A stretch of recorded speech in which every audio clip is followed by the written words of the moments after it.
안녕하세요. 새벽의 뜸별입니다. 월요일 퇴사, 금요일 퇴사. 이게 뭐가 달라? 다 똑같은 거 아니야? 네, 아닙니다. 퇴사하기 전 반드시 알아야 할 것.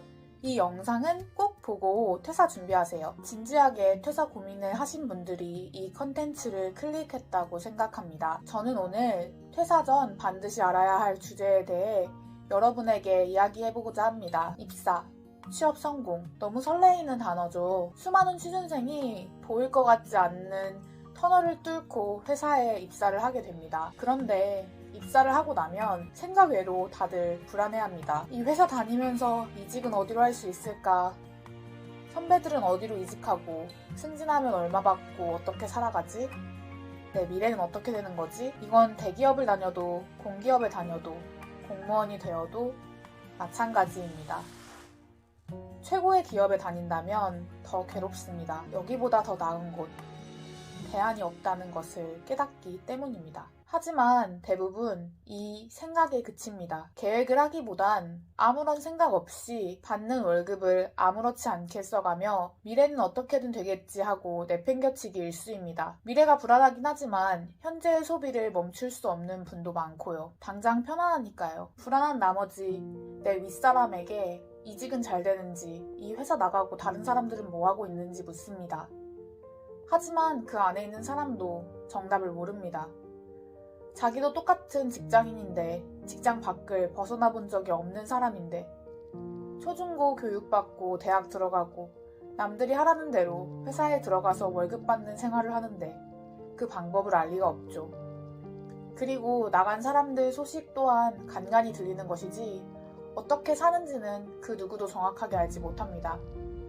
그리고 회사 밖은 지옥이야 라고 말하고 나는 다른 거 준비하는 시간 노력할 바엔 그냥 여기서 최선을 다할래 라고 하며 도전을 두려워합니다. 하지만 정말 만족하고 다닌다면 이건 나쁘지 않죠. 그런데 대부분은 이렇지 않다는 게 문제입니다. 불만을 토로하고 고민의 끝을 내지 못합니다. 퇴사하고 싶다 라고 말하며 하루하루 명예에 나가는 삶을 사는 것에 그친다는 것입니다. 직장인으로 살면서 한 번쯤은 꼭 하게 될 퇴사, 직장에 있을 때부터 이에 대한 준비를 제대로 해야 합니다. 그렇다면 제대로 퇴사하는 법 무엇일까요? 첫째, 내가 무엇을 해야 할지 제대로 알고 퇴사해야 합니다. 퇴사를 생각하면 투자하고 경제적 자유를 꿈꾸는데 사실상 아무것도 준비되어 있지 않은 상태에서 퇴사를 하면 다시 퇴사에 들어가게 됩니다. 또 한 번 나가고 나면 안에 있을 때보다 마음이 급해져서 조건이 더 낮은 회사에 아무렇게 들어갈 수 있습니다. 그렇기 때문에 A, B, C 여러 대안을 가지고 한 가지가 안 되었을 때 어떻게 할 것인지 또는 어느 정도 한 분야에서 성공을 했을 때 나가야 합니다. 두 번째, 아직 회사에 있다면 내가 지금 하고 있는 일이 나중에 내가 하게 될 사업이라고 한번 생각해 보세요. 보이는 게 달라질 것입니다. 회사에 있을 때 제대로 배워야 합니다. 내가 사업체를 차리면 직원을 쓰게 될 텐데 인건비 신고는 어디서 어떻게 하고 종합소득세 신고는 어떻게 하는지 조차 모르고 퇴사하는 사람이 있습니다.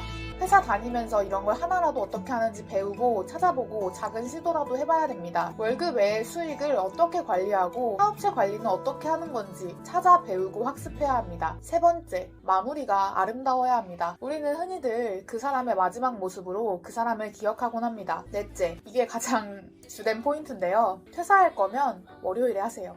제가 왜 월요일에 하라고 하냐고요? 이걸 모르시는 분들이 참 많은데요. 바로 주휴수당 때문입니다. 주휴수당이란 소정 근로시간, 그러니까 내가 근로를 하기로 정한 9시부터 6시까지 근로시간을 채우면 주에 하루치의 임금을 더 주는 것을 의미합니다. 이런 주휴수당은 다음 주 출근이 예정되어야지만 받을 수 있습니다. 그렇기에 만약에 금요일에 퇴사했다면 그 다음 주 출근이 예정이 되지 않기 때문에 주휴수당을 받지 못하고요. 월요일에 퇴사하면 그 다음 주 출근 예정이었기 때문에 주휴수당을 받고 퇴사하실 수 있는 것입니다. 근로자로서 받을 수 있는 건 다 받고 챙기고 나가시는 걸 추천드립니다. 혹자는 퇴사 준비를 이직 준비라고 보는 사람이 있는데 이직 준비, 저는 이직도 한 방법이 될 수 있을 것이라고 생각합니다. 하지만 이직 후에도 또 똑같은 고민이 생기게 될 것이라 생각합니다. 물론 더 나은 조건에 연봉 많이 주고 더 많이 배울 수 있고 더 좋은 사람들과 일할 수 있는 기회를 가질 수 있다면 그것을 한 살이라도 어릴 때 가져보는 것도 좋지요. 하지만 결국 회사와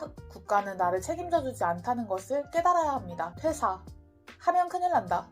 라는 말 여러분들은 참 많이 들으셨을 것입니다. 사실상 그 말도 그 안에 있는 사람들의 말입니다. 세상에는 다양한 사람들이 있습니다. 내가 해보지 않고는 모르는 겁니다. 누가 저거 맛없다고 해서 안 먹는 게 아니라 내가 먹어보고 내 입맛에 맞는지 아닌지 파악해야 알 수 있습니다. 인생은 롤러코스터와 같아서 취업이든 이직이든 사실 그 전엔 고3 수험생활, 그 뒤엔 독립과 분가, 결혼과 육아, 죽음과 이별 등등 많은 어려움과 상처와 아픔이 앞과 뒤에 널려 있습니다. 그걸 딛고 일어나야 좋은 순간이 찾아온다는 걸 여러분은 누구보다 잘 아실 거라고 생각합니다. 인생은 어차피 롤러코스터와 같아서 한 번 위로 올라가면 아래로 떨어지고 아래로 떨어지면 다시 위로 올라가는 그런 순간들이 옵니다. 그렇기 때문에 퇴사하신다고 꼭 인생이 망하는 것은 아닙니다. 위도 아래도 옵니다. 그 마무리를 여러분이 잘 지었으면 좋겠습니다. 지금까지 새벽의 뜸별이었습니다. 이번 영상이 도움이 되셨다면 좋아요, 구독, 알림 설정 감사합니다.